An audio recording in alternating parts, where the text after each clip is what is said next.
Imagina por un momento un código legal que pone el fraude corporativo, el cuidado de los marginados sociales, el pago puntual a los trabajadores y, curiosamente, la estricta prohibición de hacerse un tatuaje exactamente en el mismo nivel de urgencia moral. Ujú. O sea, un documento donde no hay distinción alguna entre lo que haces en un recinto sagrado y cómo tratas a tu competencia en el mercado.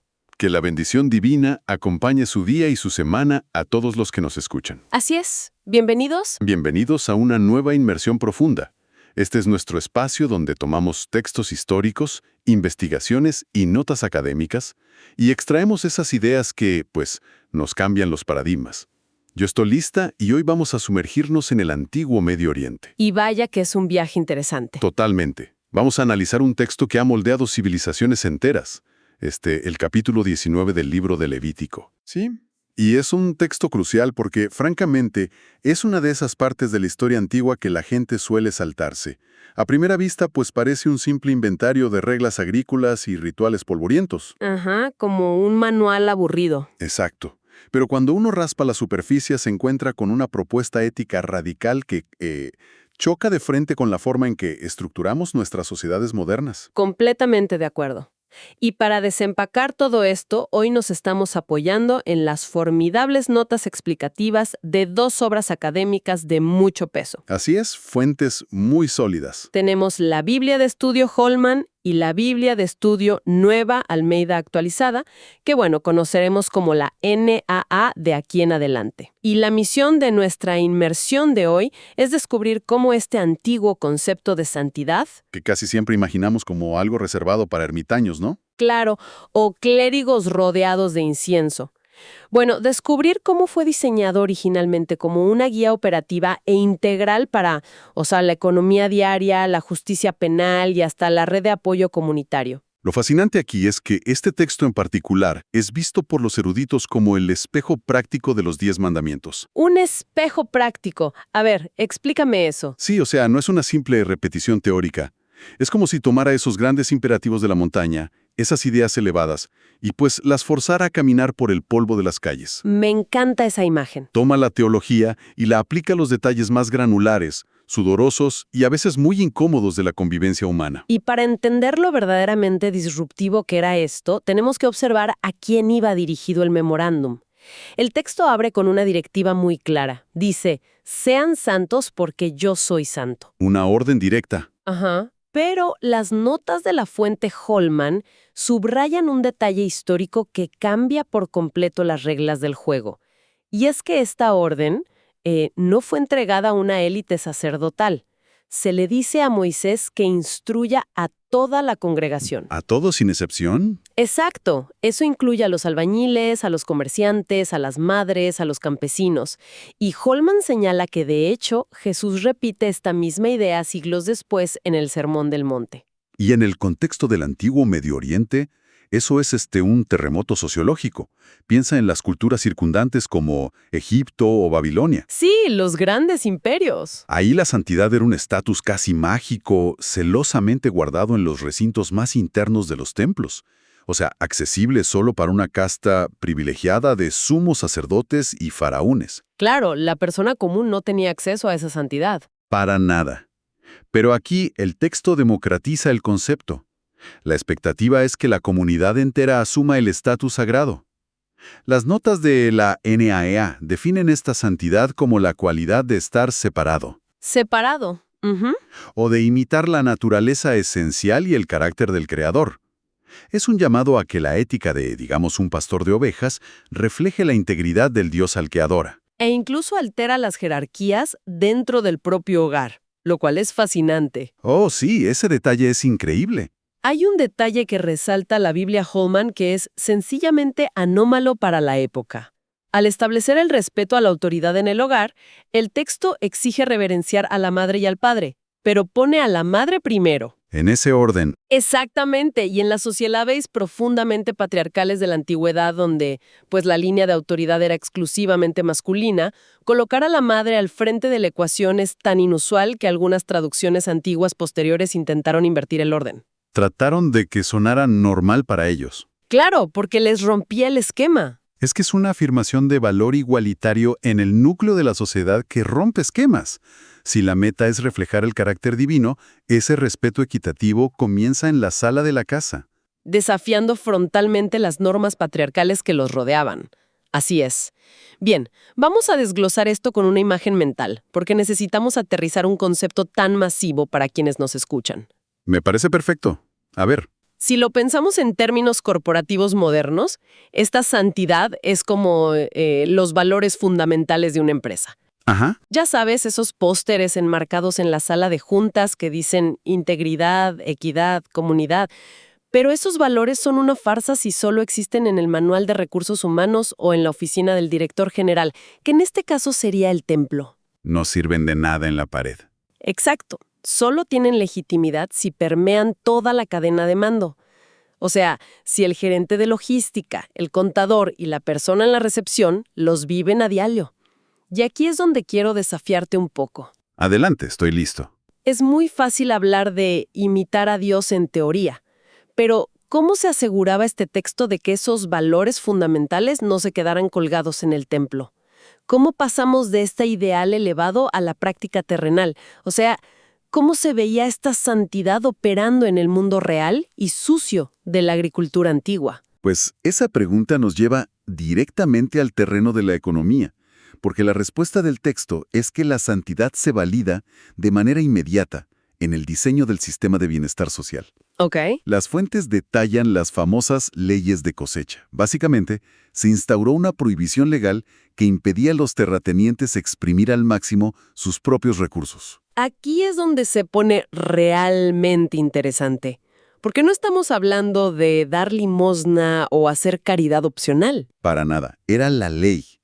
El mandato establecía que al cosechar un campo, el agricultor no podía cegar hasta los rincones extremos de su propiedad. Tenía que dejar los bordes. Exacto. Tampoco podía repasar el campo para recoger lo que se había caído al suelo, ni regresar por las uvas rezagadas en la viña. Todo ese margen, o sea, esas obras, quedaban intocables, reservados estrictamente para la población empobrecida y para el extranjero. ¡Wow! Y las notas de Holman recuerdan que Ruth, la figura bíblica, se benefició de esto, al igual que los discípulos de Jesús siglos después. Pero lo que me parece brillante de este mecanismo, viéndolo desde nuestra analogía de los valores corporativos, es la psicología detrás de este sistema. A ver, explícame tu visión. Es que esto descentralizaba por completo la asistencia social. O sea, no había una burocracia gigante ni un intermediario recaudando impuestos para luego repartir pan en una fila. Ujú. Y lo más crucial, protegía la dignidad del marginado. El propietario no le entregaba el grano en la mano al pobre para sentirse como un salvador benevolente. El pobre todavía tenía que ir, sudar, espigar y trabajar la tierra para obtener su alimento. Claro. Mantenía la agencia de la persona. Era un impuesto marginal agrícola que redistribuía la riqueza mientras mantenía intacta la ética laboral de ambas partes. Es brillante. Es un sistema muy sofisticado. Y como bien dices, obligaba a los dueños de los medios de producción a dejar un margen de ganancia sobre la mesa. Limitaba legalmente la codicia humana. Sí. Y esta red de protección no se limitaba a la economía agrícola. Las provisiones que mencionan las fuentes sobre accesibilidad y protección a personas con discapacidades son de un nivel moral altísimo. El versículo 14 prohíbe explícitamente maldecir a una persona sorda o poner un obstáculo físico en el camino de una persona ciega. Claro, y a nuestra sensibilidad moderna eso nos suena a simple decencia humana. O sea, obvio no vas a hacerle eso a un ciego. Pero ¿cuál era el motor detrás de esta ley en una época tan antigua y ruda? El texto da una razón muy particular. No apela a la empatía cívica, sino que dice textualmente, «Tendrás temor de tu Dios». Ajá, el temor de Dios. Sí, piensa en el mecanismo legal de la antigüedad. Un sordo no puede oír quién lo insultó. Un ciego no puede ver quién le puso el tropiezo. En términos de responsabilidad civil, son crímenes perfectos. Porque no hay testigos. Exacto. La víctima no puede identificarte ante un tribunal. Podrías cometer el abuso con total impunidad social. Es la prueba definitiva del carácter, entonces. O sea, lo que haces cuando el sistema de justicia humano es ciego a tus acciones. Justo así. La ley introduce a Dios como la cámara de seguridad invisible. El temor de Dios funciona como el único regulador ético, capaz de detener el abuso contra aquellos que no pueden defenderse a sí mismos. ¡Wow! Y esta misma vigilancia moral se aplica al trato de los inmigrantes. La NLA subraya que la instrucción en los versículos 33 y 34 no es simplemente tolerar al extranjero, sino un imperativo de amarlo como a uno mismo. Que es muchísimo pedir. Lo es. ¿Y el mecanismo para lograr esa empatía? La memoria histórica. El texto les recuerda, amen al extranjero porque ustedes fueron extranjeros en Egipto.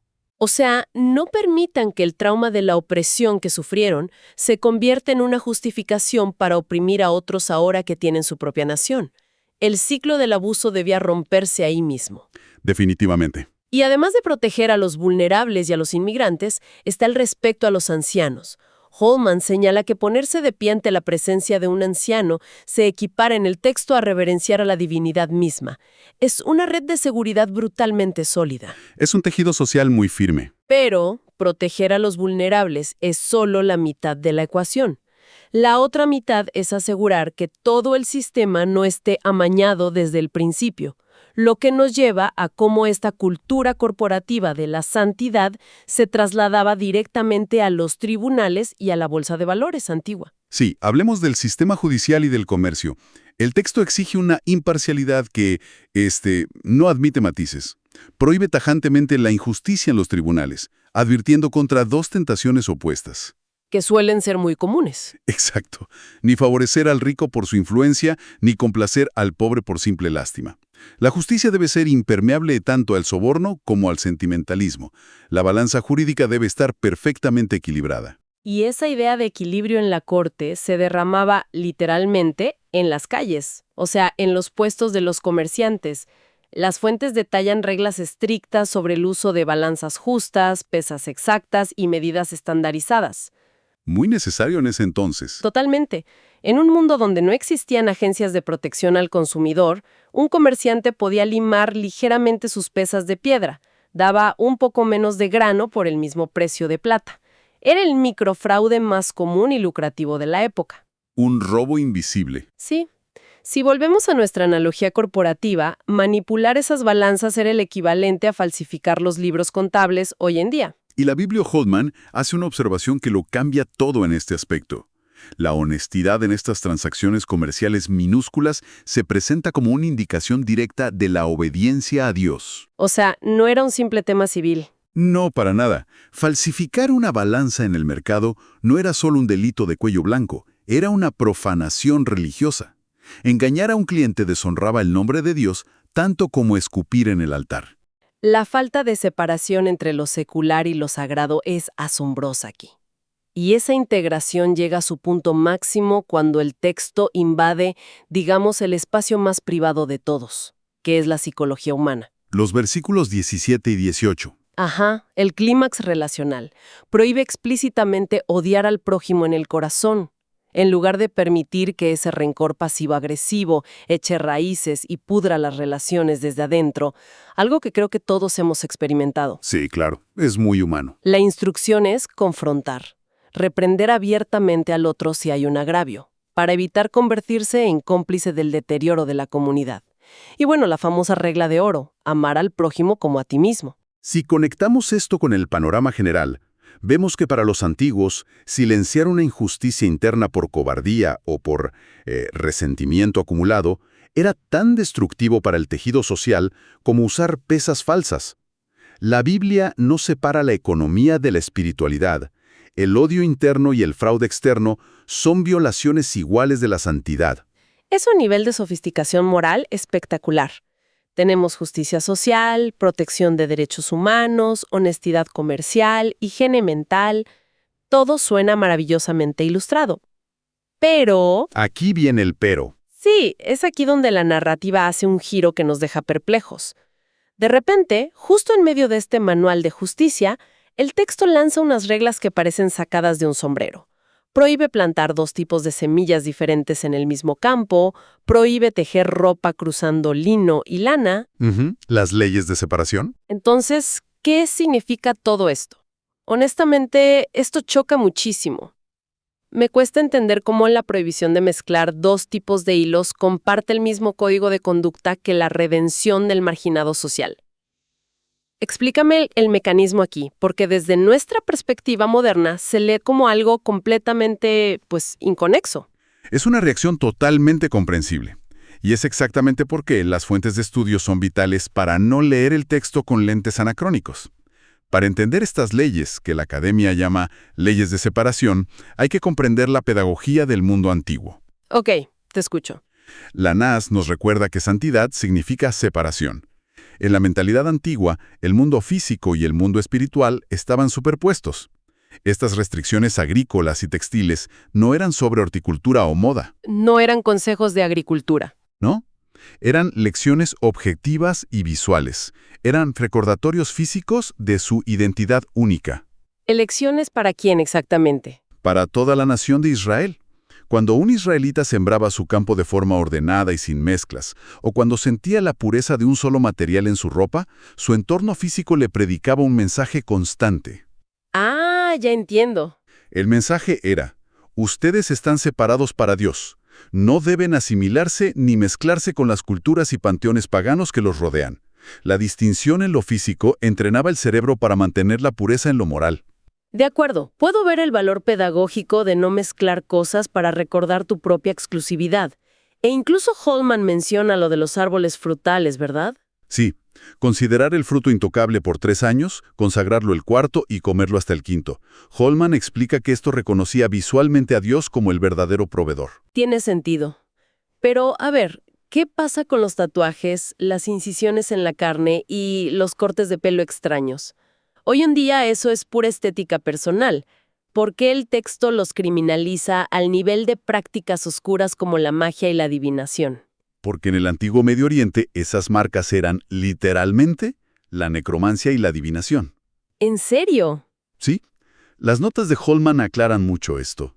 Hacerse incisiones profundas en la piel hasta sangrar o cortar el cabello de las sienes en rituales específicos no eran elecciones de estilo o rebeldía adolescente. Eran rituales de luto pagano. ¡Wow! La creencia en la región era que la sangre, al caer al suelo, alimentaba a las deidades del inframundo y facilitaba el contacto con los espíritus de los muertos. Ah, ya, ya. Entonces, no era una cuestión de prohibir el arte corporal per se. Era una prohibición contra la participación activa en los cultos de la muerte. Precisamente, en esa cosmovisión, el cuerpo humano es creación de un Dios de vida y debe mantenerse íntegro. Al mutilarlo para invocar a los muertos, el individuo estaba declarando su lealtad a un sistema religioso pagano. Era una traición directa a esta cultura corporativa de la santidad. Bien, ese contexto histórico despeja muchísimo el panorama. Sin embargo, hay un caso judicial específico en este capítulo que no puedo dejar pasar, porque es profundamente perturbador y necesitamos abordarlo con total transparencia según nuestras fuentes. Adelante. Es importante tocar todos los puntos. Se trata de los versos del 20 al 22 que discuten el caso de un hombre libre que tiene relaciones con una mujer esclavizada que ya está comprometida con otro hombre. A los ojos modernos, o sea, el simple hecho de que el texto esté regulando sobre una esclava como si fuera propiedad transaccional ya es un golpe moral tremendo. Sin duda. ¿Cómo reconcilian nuestras fuentes académicas esta red de bienestar social tan empática con la existencia misma de la esclavitud en el documento? Es la tensión más difícil de cualquier texto de la antigüedad. Y mira, las notas de estudio no intentan tomar partido ni ocultar esa incomodidad. Explican objetivamente que la ley operaba dentro del marco sociopolítico y la jurisprudencia de su tiempo. Un mundo donde la servidumbre era la norma. Exacto, eran instituciones fundamentales de la economía global en esa era. Las fuentes señalan que el texto no erradica el sistema de la noche a la mañana, pero sí introduce una cuña legal que perturba las reglas del juego de esa época. ¿De qué manera? Porque el texto dice que ella no es castigada con la muerte porque no era libre, lo cual, bueno, tiene sentido porque no tiene agencia para consentir o negarse. Pero ¿qué le pasa al hombre libre que comete el acto? Bueno, en la mayoría de las culturas vecinas, si un hombre libre abusaba de una mujer esclavizada de otro, se consideraba a lo sumo un delito de daño a la propiedad contra el dueño, y se compensaba con dinero. Solo una multa civil. Exacto. Pero aquí, el texto exige que el hombre traiga un carnero como sacrificio de expiación al tabernáculo, y ese detalle procesal, según los eruditos, es el punto de inflexión. El hecho de que se requiera sangre y expiación religiosa lo cambia todo, ¿verdad? Completamente. Al exigir un sacrificio de culpa, el sistema legal está diciendo, este no es un simple asunto civil de compensar bienes dañados. El pecado afecta la santidad de toda la comunidad. Has cometido una ofensa contra la divinidad al abusar de una persona en vulnerabilidad. Lo obliga a reconocer públicamente su culpa. Sí, ante toda la comunidad y requiere mediación sacerdotal. No podían pretender que no había pasado nada. Esa es una idea potentísima. Nos dice que ninguna injusticia es privada. Todo está inexorablemente interconectado. Ese es el corazón absoluto del texto. Si hacemos un balance general de todo lo que estas Biblias de estudio nos han revelado hoy, la conclusión es clara. Para quienes nos escuchan, el mensaje de Levítico 19 es que la verdadera espiritualidad no se vive solo en un edificio religioso. No, la espiritualidad se demuestra con la calculadora y con la balanza. Así es, se comprueba en cómo cobramos en nuestro negocio, cómo tratamos al inmigrante, cómo hablamos de nuestros compañeros y cómo administramos nuestros recursos. Es la eliminación total de la hipocresía.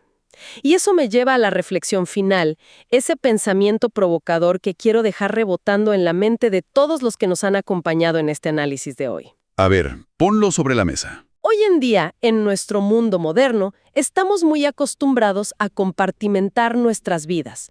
Las tenemos divididas en cajas herméticas. Está la caja de la vida laboral, donde rige la ley del más fuerte. Tenemos la caja de la vida social, donde somos relajados. Y luego, por ahí escondida, la caja de nuestra vida espiritual. Muy separadas unas de otras. Exacto. Pero si aplicáramos la visión holística de este antiguo documento, donde el trato a un cliente o la forma en que cosechamos nuestro éxito es exactamente la medida de nuestra santidad, ¿cómo cambiaría drásticamente nuestra rutina desde el momento en que nos levantamos mañana? Es un desafío tremendo que nos obliga a honrar lo sagrado en las fricciones ordinarias de nuestros días. Totalmente de acuerdo. La teología aplicada a los zapatos de trabajo. Muchas gracias por acompañarnos en este recorrido. Que Dios bendiga a todos los oyentes.